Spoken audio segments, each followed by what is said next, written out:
তো আজ আমরা 2024 আন্ডার 20,000 কিছু অসাধারণ মোবাইল দেখতে যাচ্ছি। নাম্বার 5 রিয়েলমি 12, যেখানে আপনারা প্রথমেই দেখতে পাবেন ফুল এইচডি প্লাস ডিসপ্লে।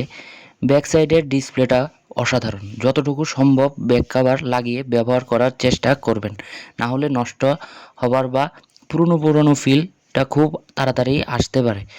প্রসেসরে পেয়ে যাচ্ছেন মিডিয়াটেক ডাইমেনসিটির 6100 প্লাসের প্রসেসর। পেছন দিকে 24 মেগাপিক্সেলের ক্যামেরা আছে, কিন্তু আলট্রা হোয়াইট সেন্সরটা থাকাটা কি দরকার ছিল, সেটা আপনারা কমেন্ট করে বলবেন। তবে মোটামুটি ভালো একটি ফোন, চাইলে ইউজ করতে পারেন। নাম্বার 4 টেকনোর পোভা 5 প্রো। এর মধ্যে যে প্রসেসরটি কাজ করে সেটি হলো মিডিয়াটেক ডাইমেনসিটির 6080। ডিসপ্লেতে 120 হার্জের ফুল এইচডি প্লাস ডিসপ্লে দেওয়া আছে। ব্রাইটনেসটা একটু কম মনে হলো, ব্যাক সাইডটা পুরো দারুণ, পুরো লাইটিং করা আছে। ডিজাইনে টেকনো মোটামুটি কোনো ঘাটতি রাখেনি। বাজেট ফ্রেন্ডলি ফোন, আপনারা চাইলে অবশ্যই ব্যবহার করতে পারেন। Number 3 Vivo T2। এর প্রসেসরটি হলো স্ন্যাপড্রাগনের 695 5G। ব্যাকে 64 মেগাপিক্সেলের ক্যামেরা পাওয়া যায়।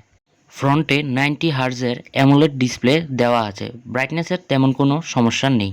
ভিভোর ফোন তো অসাধারণ হয়ই, যদি আপনারা চান বাজেট ফ্রেন্ডলি ফোন ব্যবহার করে দেখতে পারেন। Number 2 Poco X5। ফোনটির লঞ্চের সময় বেশি দামের হলেও এখন কিন্তু 15,000-এর মধ্যে পেয়ে যাচ্ছেন। এর সাথে স্ন্যাপড্রাগনের 695-এর প্রসেসর দেওয়া আছে। গেমিংয়ের জন্য মোটামুটি চলে যাবে, তেমন কোনো সমস্যা হবে না। পারফরমেন্সে তো দারুণ, এটা নিয়ে ভাবতে হবে না। ফ্রন্টে 120 হার্জের অ্যামোলেড ডিসপ্লেটা একদমই অসাধারণ। ব্যাক সাইড নিয়েও কোনো ইস্যু নেই, তো ব্যাক কভার ইউজ করে নিলেই চলবে। আলট্রা সেন্সারের ফেসিলিটিটা কিন্তু এই মোবাইলে দেওয়া আছে।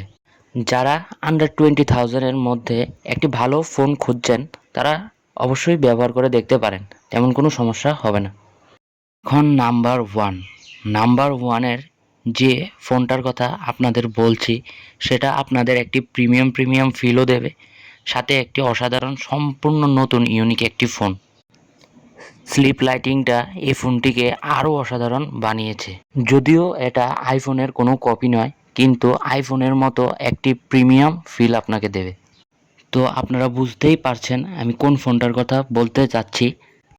আমি এটা নাথিংয়ের নিউলি লঞ্চ নাথিং 2A এর কথা বলছি।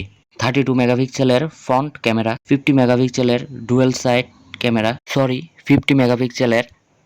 ব্যাক সাইড ক্যামেরা, 120 হার্জের 10 বাইট ফ্লেক্সিবল অ্যামোলেড ডিসপ্লে, এবং তার সাথে MediaTek ডাইমেনসিটির 7200 pro 5G 8 core 4nm GN2 এর প্রসেসর, সাথে 5000 mAh।